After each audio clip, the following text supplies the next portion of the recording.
തലപ്പാക്കട്ടി ബിരിയാണി എന്ന് കേട്ടിട്ടുണ്ടോ? തമിഴ്നാട്ടിലെ ദിണ്ടിഗൽ സൈഡിലേക്ക് വളരെ ഫേമസ് ആയിട്ടുള്ള ഒരു ബിരിയാണി. ഇതിപ്പോ പലരും ഉണ്ടാക്കാറുണ്ട്. ഇതിന് വേണ്ട കുറച്ച് സ്പൈസസ് ഒക്കെ ഞാൻ റെഡിയാക്കി വെച്ചിട്ടുണ്ട്. അതുകൊണ്ട് നമുക്കൊരു മസാല റെഡിയാക്കുക എന്നുള്ളതാണ് ആദ്യത്തെ സ്റ്റെപ്പ്. ഞാൻ എടുത്തു വെച്ചിരിക്കുന്നത് 5 വലിയ കഷ്ണം പട്ട, പിന്നെ ഒരു ബേ ലീഫ്, ഒരു ജാതിപത്രി, ഒരു തക്കോലം അഥവാ സ്റ്റാർ അനീസ്, പിന്നെ വേണ്ടത് കുരുമുളക്. കുരുമുളക് ഒരു 1.5-2 ടേബിൾ സ്പൂൺ ആവാം, എരിവനുസരിച്ച്. 2 ടേബിൾ സ്പൂൺ മല്ലി, ഓരോ ടേബിൾ സ്പൂൺ വീതം സാധാരണ ജീരകവും പെരുംജീരകവും. ഇനി ഇതെല്ലാം കൂടി നമുക്കൊന്ന് മിക്സിയുടെ ബൗളിലിട്ട് പൊടിച്ചെടുക്കണം. ഡ്രൈ റോസ്റ്റ് ഒന്നും അല്ല, ഇങ്ങനെ തന്നെ പൊടിച്ചാൽ മതി. മിക്സിയുടെ ബൗളിലേക്ക് മാറ്റാം. പട്ട ഒന്ന് പൊട്ടിച്ചിടാം.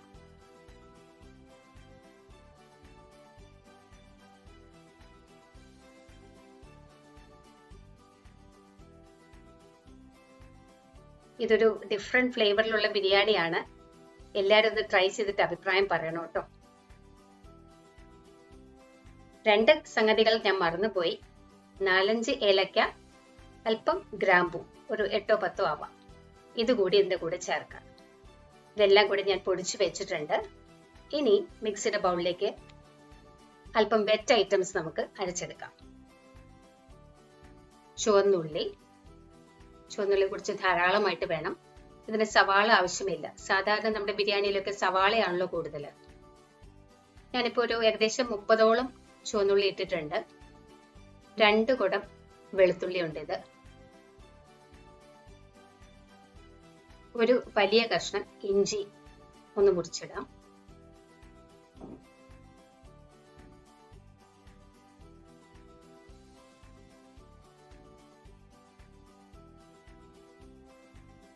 പിന്നെ പച്ചമുളക് ആവശ്യത്തിന്.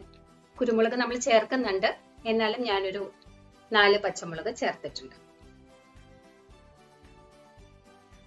പിന്നെ വേണ്ടത് മല്ലിയിലയും പുതിനയിലയാണ്. ഇതൊക്കെ ധാരാളമായിട്ട് ചേർക്കാം. മല്ലിയിലയുടെ അത്രയും തന്നെ പുതിനയില ആവശ്യമില്ല. ഇതൊന്ന് അരച്ചെടുക്കാം. സത്യത്തിൽ പുതിനയില എനിക്ക് വളരെ ക്ഷാമം ആയിരുന്നു, അതുകൊണ്ട് മല്ലിയില മാത്രമേ ഞാൻ എടുത്തിട്ടുള്ളൂ. നിങ്ങൾ ഉണ്ടാക്കുമ്പോൾ പുതിനയും കൂടെ ചേർക്കാം. കണ്ടു, ഒട്ടും വെള്ളം ചേർക്കാതെ അരച്ചിട്ട് പോലും നല്ല ജ്യൂസി ആയിട്ട് വന്നിട്ടുണ്ട്. നല്ലപോലെ അരിഞ്ഞിട്ടുണ്ട്. ഇനി ഇതും നമുക്കൊരു ബൗളിലേക്ക് മാറ്റിവെക്കാം. ഈ 2 സംഗതികളും റെഡി ആയാൽ നമ്മുടെ കുക്കിംഗ് വളരെ എളുപ്പമായി.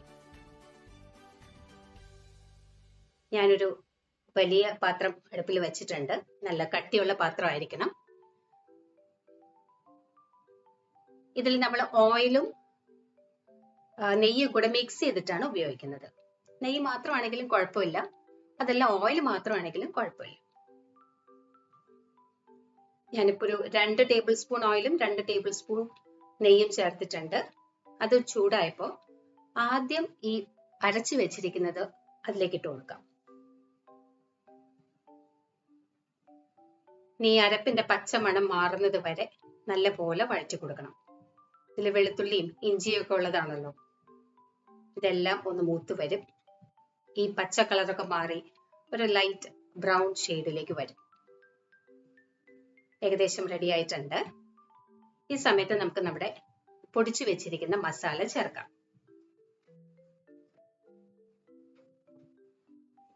ഇതും കൂടി ഇതിന്റെ കൂടി ചേർത്ത് നല്ലപോലെ വഴറ്റി കൊടുക്കുക. ഇനി വേണമെങ്കിൽ അല്പം കാഷ്യൂനട്ട് ഉള്ളതുപോലെ ഞാനിപ്പോ ഒരു 25 ഗ്രാമോളം കാഷ്യൂനട്ട് അല്പം വെള്ളം ഒഴിച്ചൊന്ന് അരച്ചെടുത്തിട്ടുണ്ട്. ആ കാഷ്യൂ പേസ്റ്റ് കൂടി ഇതിലേക്ക് ചേർത്താൽ ബിരിയാണിക്ക് പ്രത്യേകമായിട്ടുള്ളൊരു ഫ്ലേവറും ഒരു നല്ല ടെക്സ്ചറും കിട്ടും. ഇതെല്ലാം കൂടെ നല്ലപോലെ ഒന്ന് വഴറ്റി കൊടുക്കുക. എല്ലാത്തിന്റെ പച്ചമണമൊക്കെ മാറി റെഡിയായി വന്നിട്ടുണ്ട്. ഉപ്പ് ഞാനിപ്പോ അല്പം ചേർത്തിട്ടുണ്ട്. ഇതുവരെ നമ്മൾ ചേർത്തില്ല. ഉപ്പ് അല്പാൽപമായിട്ട് സ്റ്റേജ് ബൈ സ്റ്റേജ് ആയിട്ട് നമുക്ക് കൊടുക്കാം. അല്പം മഞ്ഞൾപ്പൊടിയും 2 ടീസ്പൂൺ മുളക് പൊടിയും കൂടി ചേർത്തിട്ടുണ്ട്. ഇതിൽ എരിവ് എല്ലാം വരുന്നുണ്ട്, കുരുമുളക്, പച്ചമുളക്, മുളക് പൊടി എല്ലാം വരുന്നുണ്ട്. അതുകൊണ്ട് എരിവ് അവനവന്റെ ആവശ്യം അനുസരിച്ച് അഡ്ജസ്റ്റ് ചെയ്യാം. ഇനി കഴുകി വൃത്തിയാക്കി വെച്ചിരിക്കുന്ന ചിക്കൻ പീസസ് ഇതിൽ ഇട്ട് കൊടുക്കാം.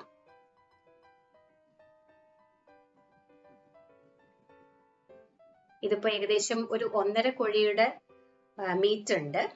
നിങ്ങൾക്ക് ഇത്രയും മീറ്റ് വേണ്ടാന്നുണ്ടെങ്കിൽ കുറയ്ക്കാം.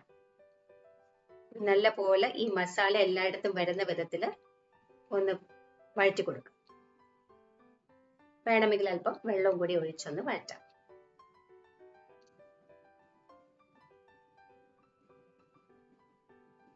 നേരത്തെ ഒഴിച്ച വെള്ളം അതിലേക്ക് പിടിച്ചിട്ടുണ്ട്. ഇപ്പൊ ഞാൻ ഈ ചിക്കൻ ആവശ്യമുള്ള ഉപ്പും കൂടി ചേർത്തിട്ട് ഒന്നുകൂടി വഴറ്റിയിട്ടുണ്ട്. ഈ ചിക്കൻ ഒന്ന് വേവിക്കണമല്ലോ, അപ്പൊ അതിനാവശ്യമായിട്ട് നമുക്കൊരു 1.5 ഗ്ലാസ് വെള്ളം ഒഴിച്ചു കൊടുക്കാം. ഇത് അടച്ചു വെച്ച് വേവിക്കാം. ഇപ്പൊ ഒരു 10 മിനിറ്റ് കഴിഞ്ഞിട്ടുണ്ട്. ചിക്കൻ ഏതാണ്ട് ഒരു 3/4 വേവായിട്ടുണ്ട്. കണ്ടോ, ഇപ്പൊ ധാരാളം വെള്ളം ഇതിലുണ്ട്. അല്പം ചെറുനാരങ്ങ നീര് കൂടി ഞാൻ ചേർക്കുന്നുണ്ട്.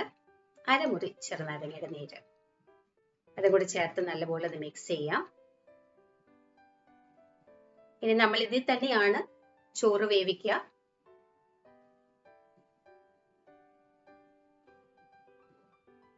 ഞാൻ സാധാരണ കൈമ അരിയാണ് ഉപയോഗിക്കുന്നത്, ചെറിയ ഇനം അരി. അത് കഴുകി വൃത്തിയാക്കി വെച്ചിട്ടുണ്ട്. കണ്ടോ, ഇത്രയും വെള്ളം ഇതിലുണ്ട്.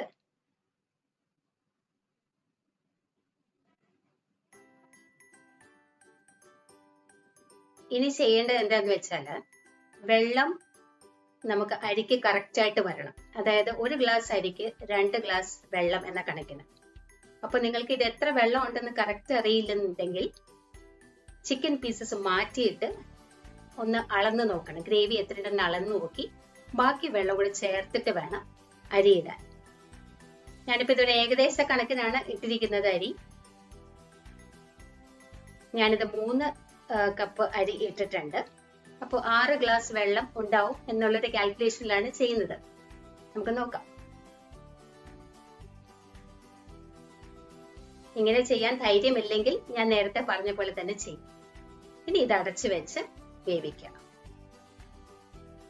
ഇപ്പൊ ഏതാണ്ട് ഒരു 3/4 വേവായിട്ടുണ്ട്, കംപ്ലീറ്റ് ആയിട്ടില്ല.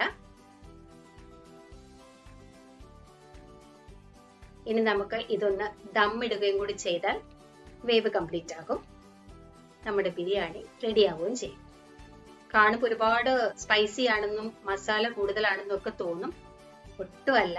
ഇത് കഴിക്കുമ്പോൾ നിങ്ങൾക്ക് മനസ്സിലാവും അങ്ങനെ ഒരു സ്പൈസി ഫീലിംഗ് ഒന്നും നമുക്ക് കിട്ടില്ല.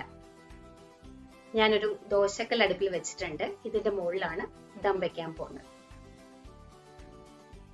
ദോശക്കല്ല് നല്ലപോലെ ഒന്ന് ചൂടാക്കിയ ശേഷം ഒരു മീഡിയം ഫ്ലെയിമിൽ ഒരു 10 മിനിറ്റ് കൂടി വെച്ചിട്ടുണ്ട്.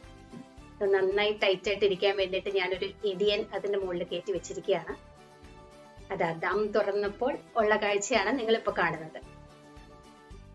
ചോറും ചിക്കനും എല്ലാം കൂടെ നല്ലപോലെ വെന്തിട്ടുണ്ട്. ഇതിങ്ങനെ ഒരു വെന്ത് കുഴഞ്ഞ പരുവത്തിലാണ് ഇരിക്കുക. നമ്മുടെ മറ്റേ ബിരിയാണി പോലെ വിട്ടല്ല ഇരിക്കുക.